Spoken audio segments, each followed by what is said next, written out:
also, Netta, if we talk about organizations, so do you think that, like inclusivity and innovation, do you think, these two concepts go hand in hand, or is there any sort of interrelation between these two concepts when we talk about an organizational culture or, a step towards the organizational success? Yeah, I think, diversity, equity, inclusion, and of course, anti-racism is definitely linked to organizational success. I think for a very long time, organizations were able to get away with really being mediocre, right? And I think maybe the perception now for organizations is that they can still get away with being mediocre and not embedding these practices or retooling their practices and assessing and saying, hey, is there racism embedded in this policy here? Those organizations that are still behind, those organizations may not be sustainable for too long. As I think about the future of work, as I think about society, and as I think about the generation that is coming up, right? There are a lot of people, and it's not just underrepresented people. There are also white people, right, that are taking a stance and saying this is not right, especially within an organization, right? I've spoken to several people in the past that are leaders that said, listen, if my organization does not get it together, right? And these are people that are really valued. If my organization doesn't get it together, I'm going to leave. And not only am I going to leave, but I'm also going to share and uncover, hey, what's going on? Because I'm advocating and I'm committed to this process. So I want to see that my organization is as well. And that's what I hear. I hear from many people in different organizations saying that people want to see that this shift takes place. There's a need and there's a demand, right? And the minority is going to be the majority in 2044. So we're seeing that times are shifting, and it's coming very quickly because 2021 is right here, right? And so it saddens me that organizations even before George Floyd's murder was not really taking as seriously. And even now I question, like, hey, are you really taking this seriously, right? But sooner or later, I think many organizations are going to see the financial impact when you cannot retain your talent. That's a huge hit, to the bottom line. When there is productivity and performance level issues, because there's a lack of diversity on teams, there is going to be a grand impact there. When customers take a stance and say, you know what, we no longer are going to be shopping from here or purchasing here, that buying power, that will drive an organization that focuses heavily on products out of business or service or whatever they're focused on.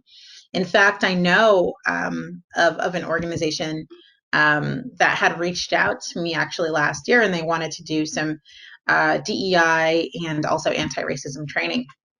And so they kept on putting it off, and until after George Floyd's murder, and the HR person reached out to me in tears, and she's like, I really wish that we as an organization had taken this seriously, Netta. She said, because all it took was for two people to come out and say, here is how I was being treated.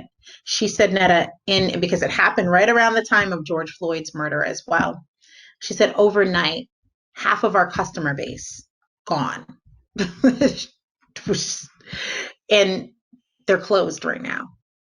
This organization is no longer, I guess I'm like tapping on my computer, everything went, but this organization now is not open, and so I think that's just a testament to, and that's just a small piece of what we're going to see, kind of the trend that we're going to be seeing, because there's a lot more people that are being vocal. People are tired, right? And they're sharing their workplace experiences because of the level of mistreatment right? And even as we look at mistreatment, there was an article that I was reading where it had shared uh, Black and Brown people link microaggressions to suicide, right? To suicide. And so there's higher levels of that.